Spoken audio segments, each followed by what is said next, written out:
वज़ीर-ए-आज़म नरेंद्र मोदी 2 रोज़ा दौरे पर अपने पार्लिमानी हल्के वाराणसी में विकसित भारत संकल्प यात्रा में हुए शामिल। वज़ीर-ए-आज़म ने स्कीमों के मुस्तफिदीन से की बातचीत। नमो घाट पर काशी तमिल संगमम के दूसरे मरहले का भी करेंगे इफ्तिताह।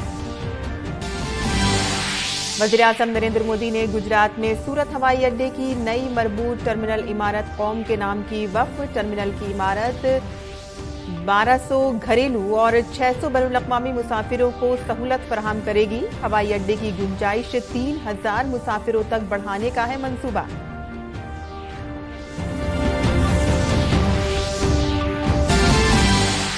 वज़ीर-ए-आज़म नरेंद्र मोदी ने दुनिया की सबसे बड़ी दफ्तर की इमारत सूरत डायमंड बोरस का किया इफ्तिताह। कहा कि आज सूरत शहर की शान में एक और हीरे का हुआ है इजाफा। डायमंड बोरस दुनिया को भारत की सलाहियतों से कराता है वाकिफ। वज़ीर-ए-आज़म मोदी ने पार्लियामेंट की सिक्योरिटी में कोताही पर किया इजहार अफसोस। कहा कि वाकयात तशवीशनाक है। पीएम ने हिंदी रोजनामे को दिए इंटरव्यू में कहा कि मामले की गहराई में जाना है जरूरी।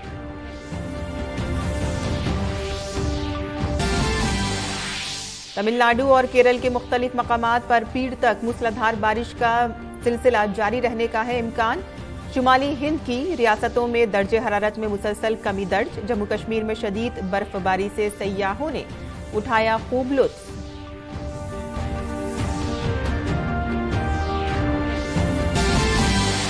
भारत के खिलाफ सीरीज के पहले वनडे में जनूबी अफ्रीका ने भारत को जीत के लिए 117 रन का दिया हदफ।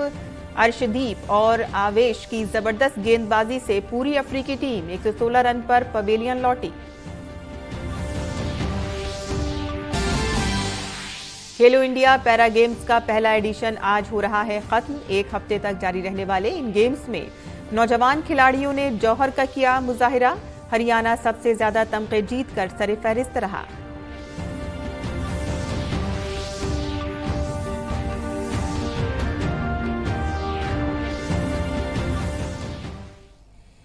आदाब नाज़रीन, खबरनामे में आपका इस्तकबाल है। मैं हूं साइमा खान। अब खबरें तफसील से। वज़ीर-ए-आज़म नरेंद्र मोदी अपने पार्लिमानी हल्के वाराणसी के 2 रोज़ा दौरे पर हैं। वज़ीर-ए-आज़म मोदी अपने पार्लिमानी हल्के वाराणसी में विकसित भारत संकल्प यात्रा में शामिल हुए। इस मौके पर वज़ीर-ए-आज़म मोदी ने वहां मौजूद सरकारी स्कीमों के मुस्तफिदीन से बराह रास्त गुफ्तगू की। नीज़ के वज़ीर-ए-आज़म ने तमाम मुस्तफिदीन को भारत की तरक्की के तईं अपनी अहदबस्तगी का हलफ भी दिलाया। इस दौरान वज़ीर-ए-आज़म नरेंद्र मोदी ने वहां मौजूद मुख्तलिफ स्टॉलों का भी जायजा लिया। इन स्टॉलों में सरकारी स्कीमों के बारे में मालूमात फराहम की गई हैं ताकि ज़्यादा से ज़्यादा मुस्तहक़ीन सरकारी स्कीमों से फ़ायदा उठा सकें। काबिल ज़िक्र है कि वज़ीर-ए-आज़म मोदी नमो घाट पर काशी तमिल संगमम के दूसरे मरहले का आज शाम इफ्तिताह भी करेंगे।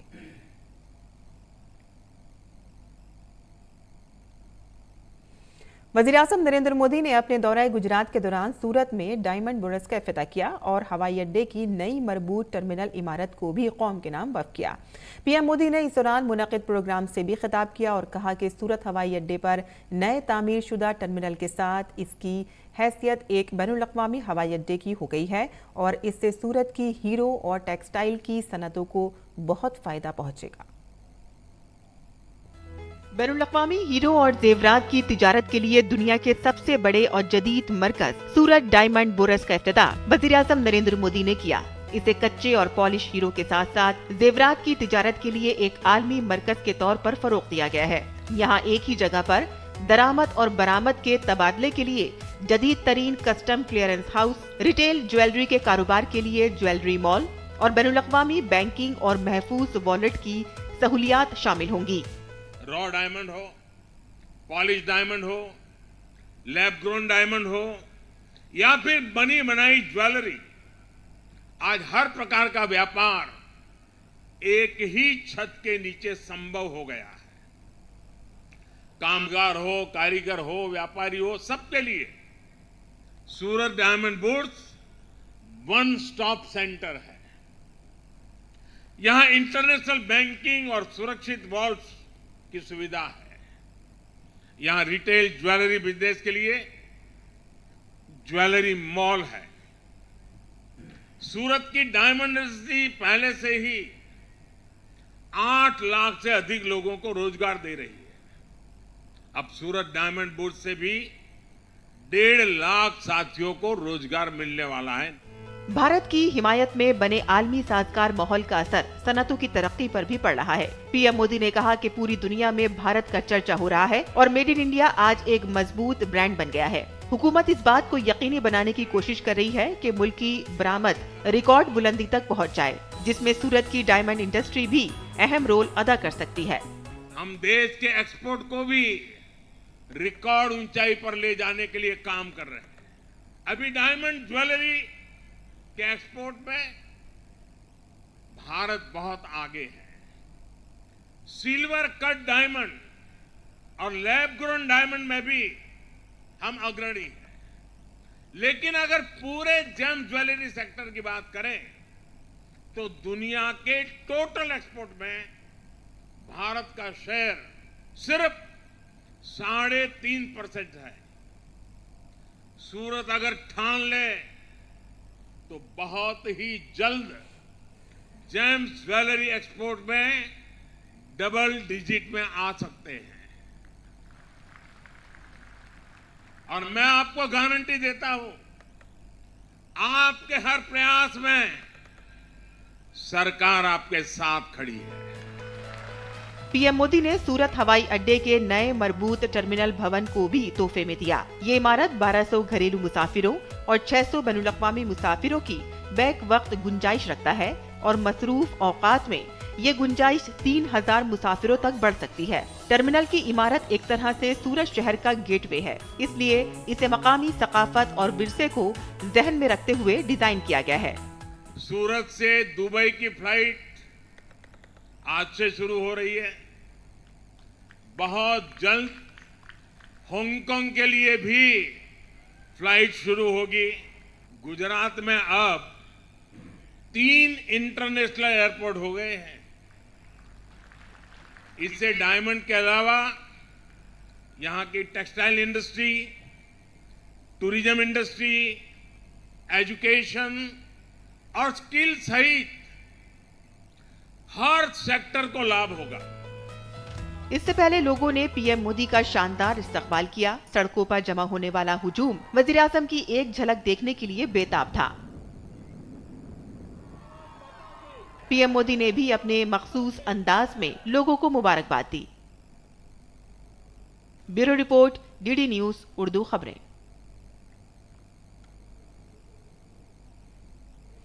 और वजीर आज़म ने पार्लियामेंट की सिक्योरिटी में कोताही पर तशवीश का इजहार किया है। एक रोजनामे को दिए खुसूसी इंटरव्यू में वजीर आज़म ने कहा कि यह वाकया इंतहाई अफसोसनाक और तशवीशनाक है, लेकिन इस पर बहस करने या एहतजाज करने के बजाय इसकी गहराई में जाना जरूरी है ताकि कोई हल निकाला जा सके। वजीर आज़म नरेंद्र मोदी ने कहा कि पार्लियामेंट में जो वाकया हुआ है इसकी संगीनी को बिल्कुल भी कम नहीं किया जाना चाहिए, लिहाजा स्पीकर पूरी संजीदगी के साथ जरूरी इक़दाम कर रहे हैं। तफ्तीशी एजेंसियां तनदही से तफ्तीश कर रही हैं और इसके पीछे कौन से अनासिर हैं और क्या मंसूबे हैं, इस बात की गहराई में जाना भी उतना ही जरूरी है। वज़ीर आज़म ने आर्टिकल 370 पर कहा कि कायनात की कोई ताकत अब आर्टिकल 370 को वापस नहीं ला सकती। हिंदी पट्टी की 3 रियासतों मध्य प्रदेश, छत्तीसगढ़ और राजस्थान की जीत को आइंदा लोकसभा इंतखाबात के लिए पैगाम बताते हुए वज़ीर आज़म ने कहा कि उनके लिए सीटों की गिनती से ज्यादा लोगों के दिल जीतना अहम है। उन्होंने कहा कि मैं इसके लिए बहुत मेहनत करता हूं और आवाम झोली भरती है। वज़ीर आज़म नरेंद्र मोदी ने कहा कि बीजेपी ने 3 रियासतों में वज़ीर आला के तौर पर नए चेहरों को तरजीह देकर सबको हैरान कर दिया है। भगवान श्री राम के प्राण प्रतिष्ठा पर वज़ीर आज़म ने कहा कि ये खुशी सिर्फ मोदी की नहीं है, ये भारत के 140 करोड़ दिलों की खुशी है और इत्मीनान का मौका है। मेरे लिए 22 जनवरी का ये मौका हर घर में अयोध्या, हर घर में राम आने का है। और इंटरव्यू में वज़ीर आज़म नरेंद्र मोदी ने अपनी गारंटी के बारे में बताया। उन्होंने कहा कि लफ्ज़ गारंटी सिर्फ 3 हरफ का महदूद लफ्ज़ नहीं है और जैसे ही आम शहरी गारंटी के बारे में सोचता है 4 बड़े मयार सामने आते हैं। ये 4 मयार हैं पॉलिसी, इरादे, क़यादत और काम का ट्रैक रिकॉर्ड। वज़ीर आज़म ने कहा कि हमने गुज़िश्ता 9 सालों में गरीबों के लिए 4 करोड़ घर बनाए हैं और साथ ही वज़ीर आज़म नरेंद्र मोदी ने कहा कि वो मुफ्त राशन की स्कीम को अगले 5 साल तक बढ़ा रहे हैं और ये मोदी की गारंटी है। और इसके अलावा आज लोग बराह रास्त देख रहे हैं कि रेलवे की ये अक्सर तब्दीली हो रही है। उन्होंने कहा कि अब हुकूमत अवाम के पास जा रही है, जिसका हक है वो उस तक पहुंच रहा है।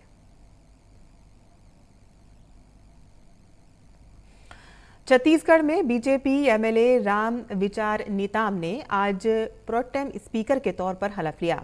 गवर्नर विष्णु भूषण हरिचंद ने राजभवन में राम विचार नेताम को हलफ दिलाया और तकरीब में छत्तीसगढ़ के वजीर आला विष्णुदेव साई, नायब वजीर आला विजय शर्मा और अरुण साऊ, साबिक वजीर आला डॉक्टर रमन सिंह और बीजेपी के अरकान असेंबली भी मौजूद थे।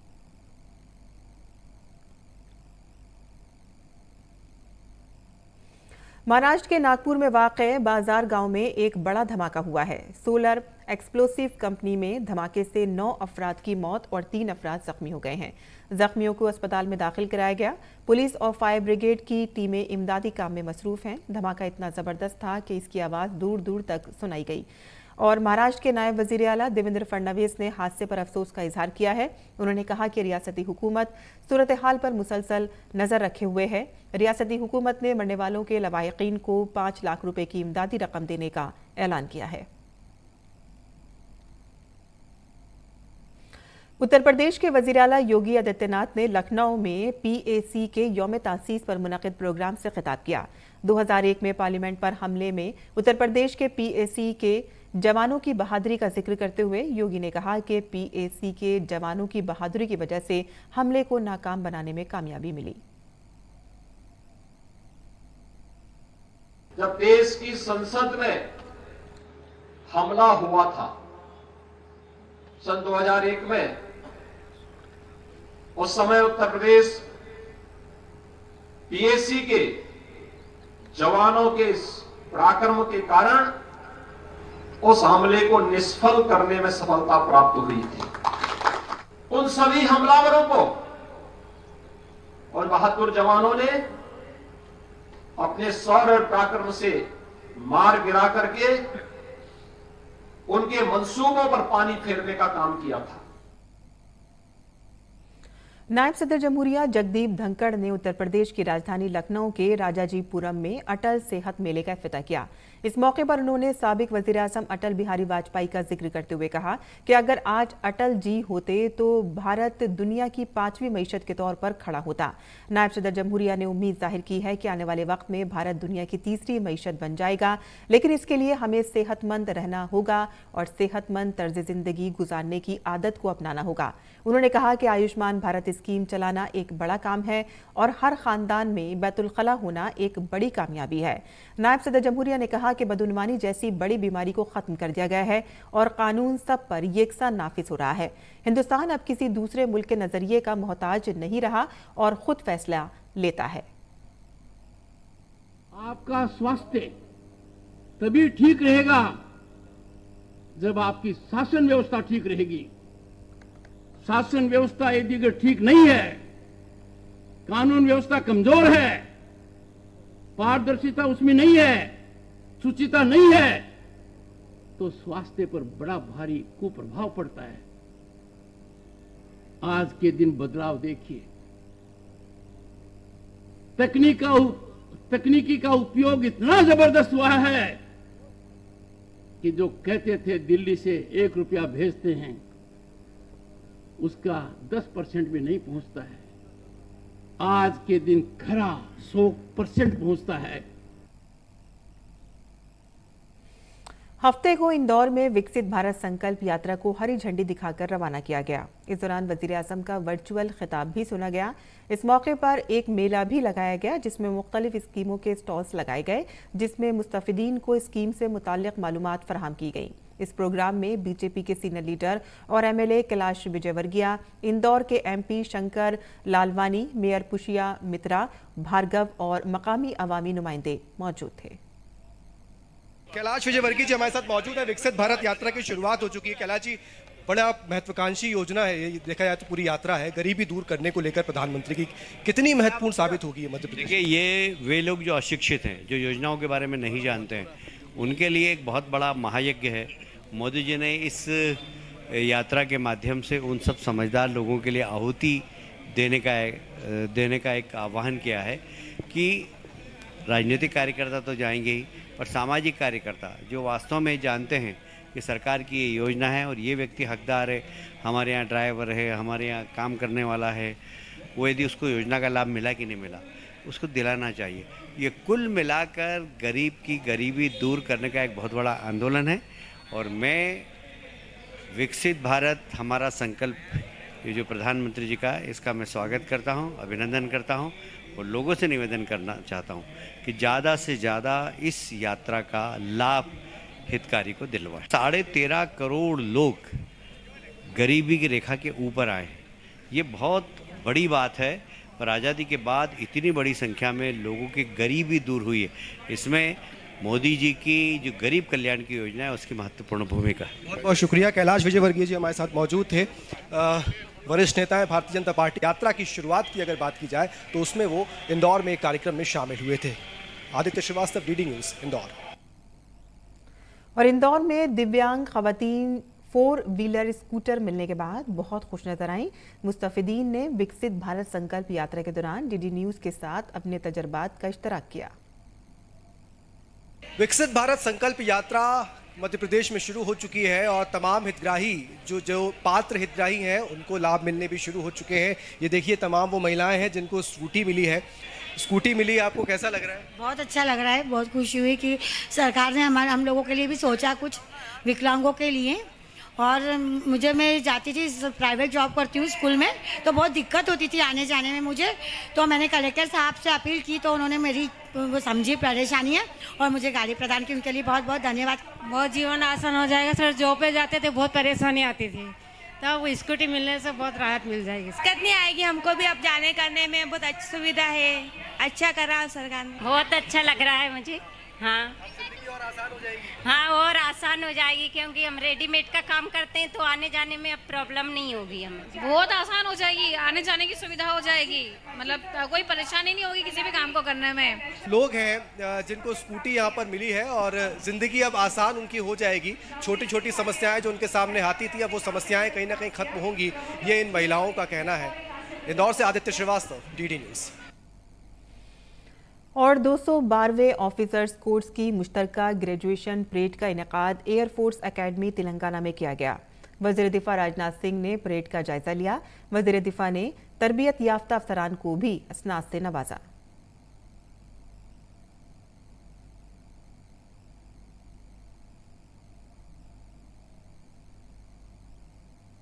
वज़ीर दिफा राजनाथ सिंह ने इख्तरा की अहमियत पर जोर देते हुए कहा कि वक्त के मुताबिक इख्तरा बहुत ज़रूरी है।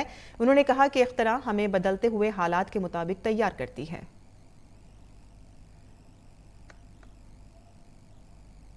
आर्म्ड फोर्सेस में ट्रेडिशन बहुत ही महत्वपूर्ण होता है क्योंकि यह टाइम टेस्टेड होती है। एक लंबे समय तक इसने यूजफुल पर्पज को सर्व किया होता है, इसलिए ट्रेडिशन को उचित महत्व देना यह भी अति आवश्यक है। केवल ट्रेडिशन को ही फॉलो करते रह गए तो हमारी व्यवस्था में जड़ता यानी ऑसिफिकेशन की स्थिति स्वाभाविक रूप से आ जाती है। ट्रेडिशन और इनोवेशन के बीच एक बैलेंस बेहद जरूरी है। यदि हम केवल ट्रेडिशन को फॉलो करते रहेंगे तो हमारी हालत उस डेड लेक की तरह हो जाएगी जिसके पानी से बदबू आने लगती है।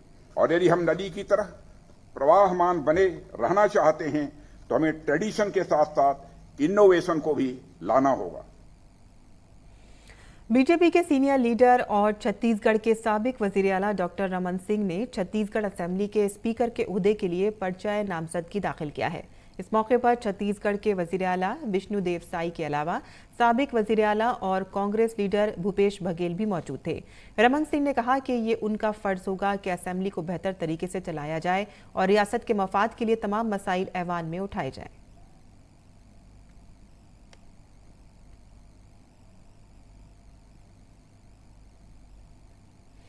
तमिलनाडु में इन दिनों मुसलसल बारिश हो रही है। तमिलनाडु के थूथुकुडी, रामनाथपुरम, पुडुकोटाई और शिवगंगा अजला में मुसलसल बारिश हो रही है और इसके साथ ही रियासत के कई आबशारों में बारिश की वजह से बहाव बढ़ गया है और पानी की सतह में इजाफा हुआ है। महकमे मौसमियात ने पेश क़यासी की है कि आइंदा 2 से 3 दिनों के दौरान रियासत में शदीद बारिश का इम्कान है।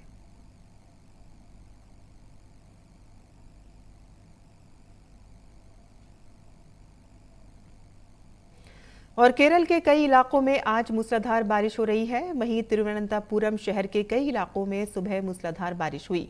महकमे मौसमियात ने पीर तक जुनूबी केरल में कई मकामात पर भारी बारिश की भी पेशगोई की है। जम्मू कश्मीर में शदीद बर्फबारी जारी है। चारों तरफ बर्फ की मोटी तह नजर आती है। सड़कों पर बर्फ जमा होने से गाड़ियों की आमदोरफ्त मुतासिर हुई है। सड़क से बर्फ हटाने का काम जारी है। गुलमर्ग में सयाह बर्फबारी से लुत्फ अंदोज हो रहे हैं।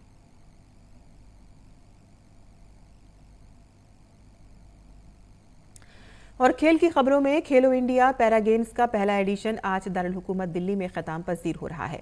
10 दिसंबर से 17 दिसंबर तक मुनक़िद होने वाले इस मुकाबले में 32 रियासतों और मरकज़ के ज़ेर इंतज़ाम इलाकों बशमूल सर्विसेज स्पोर्ट्स कंट्रोल बोर्ड के तकरीबन 1400 शुरा ने हिस्सा लिया।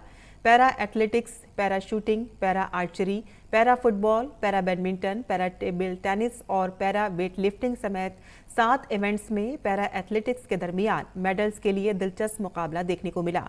हरियाणा अब तक सबसे ज्यादा तमगे जीतकर सरफहरिस्त है। और जनूबी अफ्रीका ने पहले एक रोजा मैच में भारत को जीत के लिए 117 रन का हदफ दिया। जवाब में भारत ने 2 विकेट के नुकसान पर हदफ को मुकम्मल करते हुए मैच जीत लिया है। जनूबी अफ्रीका की शुरुआत खराब रही। जनूबी अफ्रीका की टीम सिर्फ 27.2 ओवर्स ही खेल सकी और भारत की जानिब से अर्शदीप सिंह ने 5 और अवेश ने 4 विकेटें हासिल की। और इसी के साथ ही हमारा खबरनामा यही खत्म पजीर होता है। हमारी पूरी टीम को दें इजाजत। आदाब।